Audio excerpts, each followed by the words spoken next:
सबसे पहले 24 के चुनाव से जुड़ी 24 बड़ी खबरें। जातीय जनगणना में गड़बड़ी करने वाले अफसरों कर्मचारियों पर होगी कार्रवाई। आरोपों के बाद बिहार सरकार ने ऐलान किया, कई इलाकों में सर्वे की टीम नहीं पहुंचने की आ रही हैं शिकायतें। जातीय जनगणना को लेकर बीजेपी का नीतीश कुमार पर हमला। रविशंकर प्रसाद ने कहा, जानबूझकर विरोधी जातियों के आंकड़े कम दिखाए गए। जाति जनगणना पूरी तरह से फर्जी है।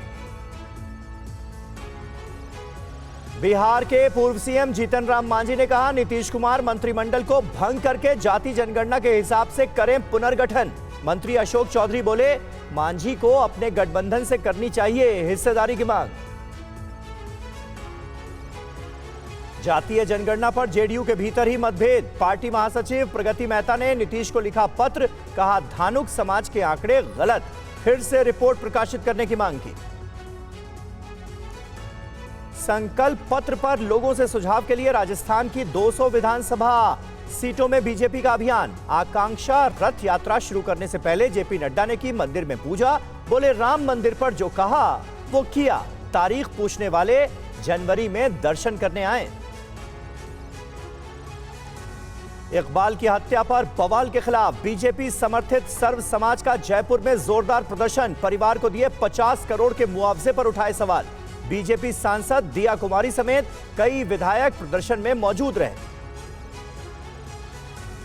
राजस्थान में वोटर्स का मन टटोलने के लिए कांग्रेस की रणनीति। टिकट बंटवारे से पहले जिलों का दौरा कर रहे पर्यवेक्षक और प्रभारी। पायलट बोले, राजस्थान से 25 सांसद वाली बीजेपी की रणनीति कंफ्यूजन से भरी। सीएम शिवराज सिंह चौहान ने बुरहानपुर में लाडली बहना योजना की 5वीं किश्त समय से पहले जारी की। आचार संहिता लागू होने से पहले फैसला। योजना में 1 करोड़ 25 लाख महिलाएं शामिल।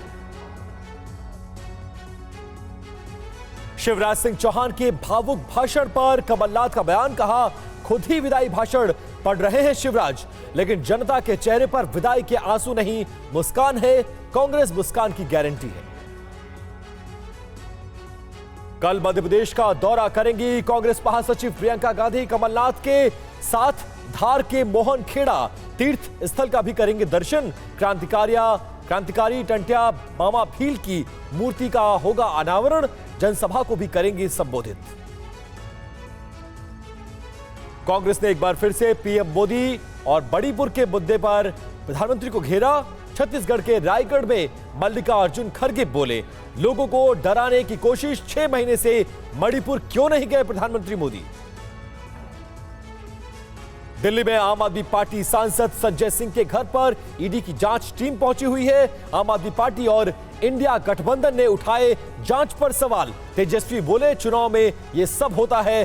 सौरभ भारद्वाज ने कहा, बीजेपी का चुनाव हारना अब लगभग तय है। संजय सिंह के घर पर ईडी के छापे पर बोले सीएम केजरीवाल, हारते हुए आदमी की निराशा में कार्रवाई। संजय सिंह से कुछ नहीं मिलेगा। बीजेपी ने कहा, आम आदमी पार्टी के पर भ्रष्टाचार की 7.5 चल रही है। सीएम आवास घोटाले का अड्डा बन गया है।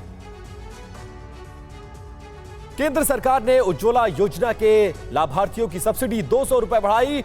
अब लाभार्थियों को 600 रुपए में मिलेगा सिलेंडर। देश के कुल 107 सांसदों और विधायकों के खिलाफ नफरत फैलाने वाले भाषण देने के आरोप में मामले दर्ज हैं। इनमें सबसे ज्यादा 22 सांसद बीजेपी के हैं। ये जानकारी एडीआर ने अपनी रिपोर्ट में प्रकाशित की है। महाराष्ट्र में सीएम शिंदे ने अमित शाह से मिलने के बाद की अजीत पवार की नाराजगी कम करने की कोशिश। अजीत पवार खेमे के 7 लोगों को पालक मंत्री बनाया गया। अजीत पवार को मिला पुणे का प्रभार। टीएमसी और बीजेपी के बीच वार पलटवार जारी। अभिषेक बनर्जी के निरंजन ज्योति पर लगाया घंटों इंतजार कराने का आरोप। केंद्रीय मंत्री का जवाब, मुझसे कोई मिलने नहीं आया। असम के सीएम हेमंत बिस्वा शर्मा का मुसलमानों और सामाजिक साथ ही आर्थिक सर्वेक्षण के ऐलान पर एसपी सांसद शफीकुर रहमान का पलटवार। बोले, जब इनको मुसलमानों की जरूरत नहीं तो सर्वे क्यों। पंजाब हरियाणा के बीच सतलुज यमुना जल विवाद का मसला सुप्रीम कोर्ट पहुंचा। कोर्ट ने दोनों राज्यों को सहमति से रास्ता निकालने का निर्देश दिया।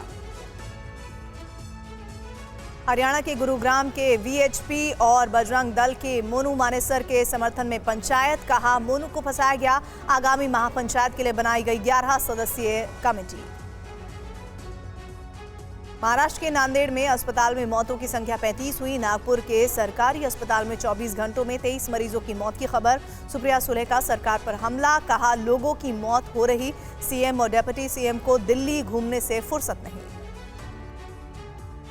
तमिलनाडु में बीजेपी से गठबंधन खत्म करने के बाद एआईएडीएम के नेता के पलानीसामी का दावा, कहा हम पुदुचेरी समेत राज्य की सभी संसदीय सीट जीतेंगे। बीजेपी से गठबंधन तोड़कर हम और मजबूत हुए। पीएम मोदी के केसीआर के एनडीए में शामिल होने के दावे के बाद बीआरएस और बीजेपी के बीच जुबानी जंग तेज हो गई है। केटी रामा राव बोले, हमें किसी पागल कुत्ते ने काटा है कि एनडीए में शामिल होंगे। बीजेपी बोली, बीआरएस झूठी है।